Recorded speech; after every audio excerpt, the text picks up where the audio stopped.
Hi guys, welcome to today's video. Today we continue with the FX series on BeQuiet 20th anniversary products, and right here we have the purebase 500 FX. It's quite similar to the original purebase 500, the second version actually, with the middle part having the RGB lines. And we have of course the standard opening part on the front, but with this case, you do get some cool advantages compared to the older version, and this is really outstanding, I would say. Now, taking into consideration that we have here Pure Loop 2 FX, all cooling down 12900K, and the RTX 3070 Supreme X, is going to be quite interesting. You might have seen already the results with the Pure Loop 2 FX, but we're going to break it down with the case and talk more details about it.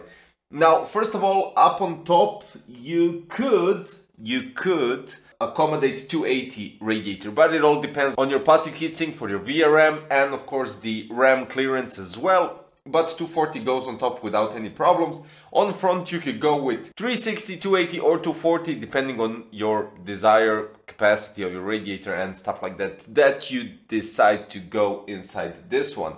Now, if you decide to go with a 360 radiator on front, you get something really cool, and check this out. Now, you get a line at the middle, which comes from the case, and you get circle LEDs from the light wings, which look outstanding. And I went with whole, let's say, gold, orange, black color theme, just for this one, especially just because the orange and black are BeQuiet's colors.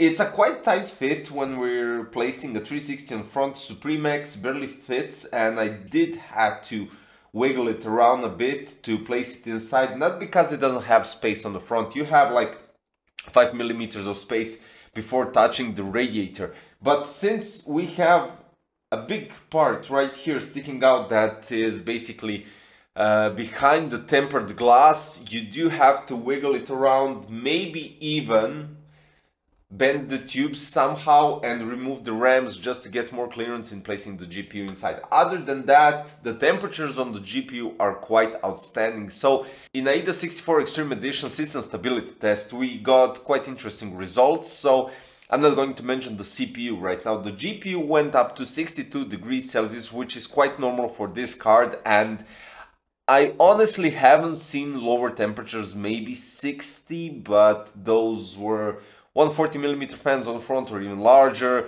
higher RPMs and stuff like that. So 62 is just as it should be. Now for the CPU, wow. So I can't even recall the temperatures that I got with the Pure Loop 2 FX the first time I tested it, but I did it once again.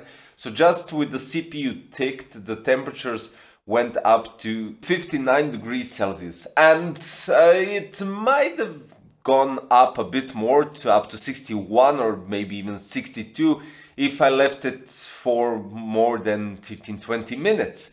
But here we have something quite interesting. Now, CPU, FPU, cache memory, cache and system memory ticked in AIDA 64 Extreme Edition system stability test. For the CPU, the temperature went up to 82 degrees Celsius.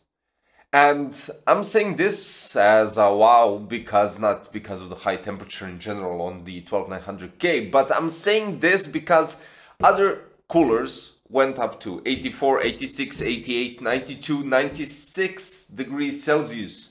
So in my studio currently, it's a standard room temperature, 22 degrees Celsius.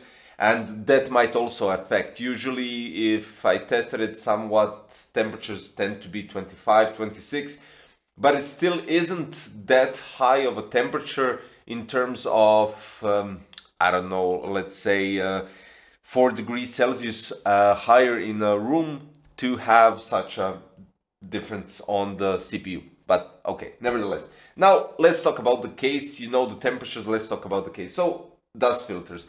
On front, kind of protects the entrance of a dust, yet creates some sort of a dust filter, but still is good for airflow. On the top, you have a magnetic part right here. Let me just show you, which has 4 magnets on each side and longer ones here so it doesn't flex while placing it on top. This magnet right here, the longer one on each side, is designed in terms of flexing or anything else, even though it might not happen. This is something to prevent from, I don't know, material bending while higher temperatures or stuff like that. So when you place it on top, it stays on top and it doesn't bend whatsoever. Plus we have a huge dust filter at the bottom that slides out from the front, which is quite okay because it is used for the power supply to protect the power supply. In the bottom you have a possibility to mount a standard ATX power supply, which if you remove the hard drive caddy you have loads of space, but I removed it just to get more clearance for the cables since I used the original cables, plus the extenders, and of course for the 360 radiator. At the back we have a standard 2.5 inch bracket which goes right behind the backplate for your CPU. Now one is already accommodated with fan and addressable RGB controller, and this is the difference from the past model. You get a possibility to connect up to 6 addressable RGB devices and 6 PWM fans. Quite outstanding because you get SATA power to power it all up. You get a possibility to connect it to your motherboard via addressable RGB 3-pin 5 volts header and 4-pin PWM header, just to be able to control everything through your motherboard software and through BIOS. Outstanding, I would say. Plus, on the side, which they didn't change, you have a BeQuiet logo and you can mount well, it can be removed, and you can mount 2.5 inch additional SSDs and reroute the cables directly through that BeQuiet plastic part, which kind of does look nice and hides those cables, I would say. Now, if you don't need that part for your 2.5 inch SSDs, you can easily just remove it because that part does tend to bend a bit the 24-pin cable, but nothing to worry about, I would say. It's quite normal. And yeah, but it has an opening for the full right side of the motherboard for connecting fans, addressable RGB. At the bottom you have 3 additional holes for connecting HD audio, USB 3.0 internal, and at the top you also have nice openings for EPS, for additional PWM or addressable RGB headers, and of course the rear fan that goes on the side. Which I would say this case as the past model, but this one has some kicks in advantage to the standard, the purebase 500, gives you an ability to have more organization, but yet still keeps everything from the past model that was a big plus. And that's it. That's why I love BeQuiet purebase 500 FX case. It comes in a black version.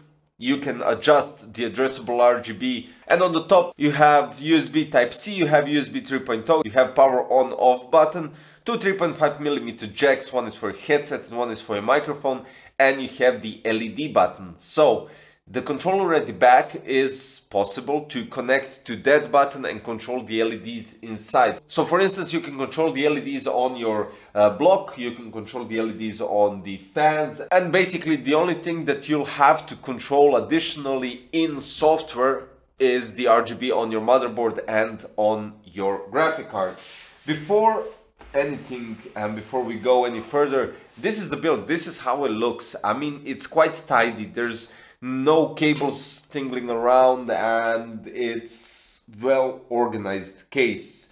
The power supply shroud has some openings on top, so it gets more ventilated at the bottom, even though it's just in addition. The bottom fan kind of does create some airflow for the GPU. GPU collects that air and pushes it out here at the back.